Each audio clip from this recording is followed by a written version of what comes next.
What are you doing, Jonathan? He burned my house down.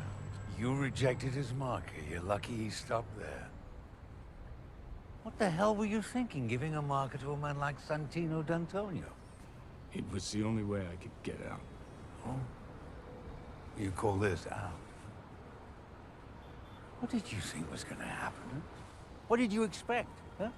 Did you really think this day was never going to come? Hmm? What does he want you to do? I didn't ask. I just said no. Two rules that cannot be broken, Jonathan. No blood on Continental grounds, and every marker must be honored.